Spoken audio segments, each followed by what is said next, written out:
Let's see the series RL circuit.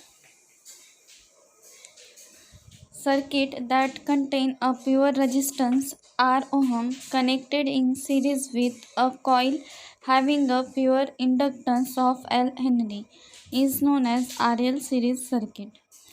बघा डायग्राममध्ये बघू शकता की एक रेजिस्टन्स आहे ज्याची व्हॅल्यू आहे आर ओहम अँड एक इंडक्टर्स आहे ज्याची व्हॅल्यू आहे एल हेनरी. ठीक आहे. Wien and AC supply voltage V is applied the current I flowing through the circuit.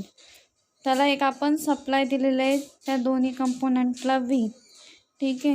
ज्या वेळेला V हा सप्लाय आपण देऊ त्यावेळेला सर्किटमधनं करंट I हा फ्लो होणार. Where VR is a voltage across the resistor R.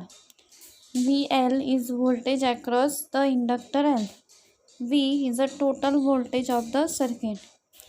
V suffix R म्हणजे काय, त्या रजिस्टरमध्ये जेवढं काही व्होल्टेज असेल त्या रजिस्टरच्या दोन टर्मिनलमध्ये त्याला म्हणायचं VR. इंडक्टरच्या मध्ये ॲक्रॉस जेवढं व्होल्टेज आहे त्याला म्हणायचं VL. आणि टोटल व्होल्टेज म्हणजे काय, सर्किटमध्ये जे पूर्ण व्होल्टेज सप्लाय दिलेलं आहे त्याला म्हणायचं V. ओके. नेक्स्ट बघूया फेजर डायग्राम.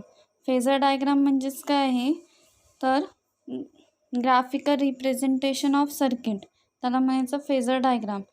फेजर डायग्राममध्ये आपण वेक्टरनी क्वांटिटीज रिप्रेझेंट करतो. ठीक आहे. यामध्ये एक्स ॲक्सिस आहे, वाय ॲक्सिस आहे. यामध्ये आपण रेफरन्स ॲक्सिसला म्हणजेच एक्स ॲक्सिसला आपण आय म्हणजे करंट हा रेफरन्स घेतलेला आहे आणि व्ही हा वाय ॲक्सिसला घेतलेला आहे. आता व्ही आपल्याकडे दोन आहेत, VL आणि VR. VL हा लीडिंग असतो आणि VR हा इन फेज विथ आय असतो. ठीक आहे. त्याच्यामुळे रेफरन्स ॲक्सिसवरच VR आलेला आहे आणि लीडिंग असल्यामुळे VL हा वाय ॲक्सिसवर आलेला आहे आणि टोटल V आहे तो 0च्या ॲक्रॉस गेलेला आहे. ठीक आहे. OB आहे तो टोटल व्होल्टेज आहे त्या सर्किटसाठी. ठीक आहे. ही आहे phasor diagram. Next impedance. Impedance म्हणजे काय, सर्किटमध्ये बघा दोन कंपोनंट आहे आर आणि एल. आरकडनं जे काही अपोजिशन आहे म्हणजे रजिस्टरकडनं करंटच्या फ्लोला जे काही अपोजिशन येणार त्याला आपण म्हणणार रजिस्टन्स. आणि इंडक्टरकडनं जे करंटच्या फ्लोला अपोजिशन येणार त्याला म्हणणार इंडक्टिव्ह रिॲक्टन्स. ठीक आहे.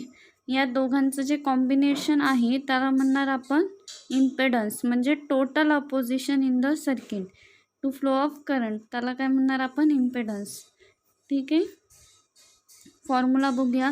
VRला काय लिहू शकतो आपण I इंटू R म्हणजे करंट इंटू रजिस्टन्स. VLला काय I इंटू XL. XL म्हणजे इंडक्टिव्ह रिॲक्टन्स म्हणजेच opposition to flow of current by inductor. XLलाच दुसरा फॉर्म्युला काय 2πfL in terms of F frequency and L for inductor value. ठीक आहे. जी हेनरीमध्ये दिलेली असते त्यावरनं आपण XLची व्हॅल्यू कॅल्क्युलेट करू शकतो. That's why V equal to total V काय येणार under root of VR square plus VL square. ठीक आहे. ह्यामध्ये आपण VR आणि VLची व्हॅल्यू पुट केली. यामध्ये I कॉमन घेतलेला आहे त्यामध्ये काय आलं V is equal to I under root of R square plus XL square. ह्यालाच आपण लिहू शकतो I is equal to V upon Z. Z का घेतलेला आहे, Z इक्वल टू काय under root of R square plus XL square म्हणजेच total impedance. Z is the total opposition offered to the flow of alternating current by RL series circuit is called as impedance of the circuit. It is measured in ohm. ठीक आहे. Next आहे impedance triangle. ठीक आहे. Impedance triangle is the graphical representation of resistance, reactance and impedance in a right angle triangle. ठीक आहे. त्यामध्ये VL, VR आणि V घेतलेला आहे. आता आपण हा व्होल्टेज ट्रायंगल आधी ड्रॉ केला. व्होल्टेज ट्रायंगलला बोथ साईडला आयनी डिवाईड केलं इच साईडला. त्याच्यानंतर आपल्याला काय मिळणार आहे इम्पेडन्स ट्रायंगल. ठीक आहे, आयनी डिवाईड केल्यावर काय होणार, आय कट होणार आणि आपल्याला मिळणार आहे इम्पेडन्स ट्रायंगल. नेक्स्ट आहे पॉवर. पॉवर 3 प्रकारचे आहे, आधी आपण बघितलेलं आहे. ॲक्टिव्ह पॉवर, रिॲक्टिव्ह पॉवर आणि ॲपरंट पॉवर. ॲक्टिव्ह पॉवर म्हणजे काय, the actual amount of power being used or dissipated in the circuit is called as active power, true power, real power. ठीक आहे, it is measured in watt. त्याचा formula आहे P is equal to V into I cos of phi, wear I is the RMS value of current, V is the RMS value of voltage, phi is the phase shift between the voltage and the sinusoidal current. ठीक आहे, म्हणजेच काय, phase angle. Next आहे active power म्हणजे काय, तर जे काही सर्किटमध्ये total amount of power use झालेली आहे त्याला म्हणायचं ॲक्टिव्ह पॉवर.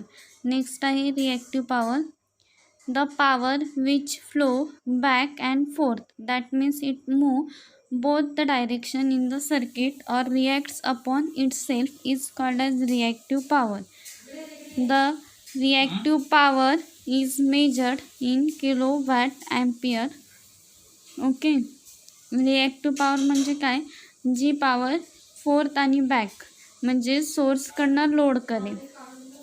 सर्किट डायग्राममध्ये बघा, सर्किट डायग्राममध्ये जी पॉवर सोर्स काय, व्होल्टेज सोर्सकडून लोडकडे, ठीक आहे, आर किंवा एलकडे, आणि एलकडून, आता यामध्ये रजिस्टर स्टोअर नाही करत कोणतीच एनर्जी, पण इंडक्टर करतो.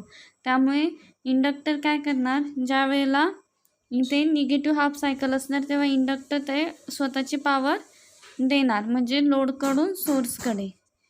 ठीक आहे, बॅक आणि फोर्थ, त्याला म्हणायचं रिॲक्टिव्ह पॉवर. त्याचा फॉर्म्युला आहे VI into sine of phi. Next आहे apparent power. Apparent power is the root mean square, that is RMS value of voltage and current, is known as apparent power. It is measured in kVA. Apparent पॉवरचा formula आहे S is equal to V into I. या तिन्ही फॉर्म्युले दिलेले आहेत. Then आहे power factor. Power factor म्हणजे काय, the ratio of active power and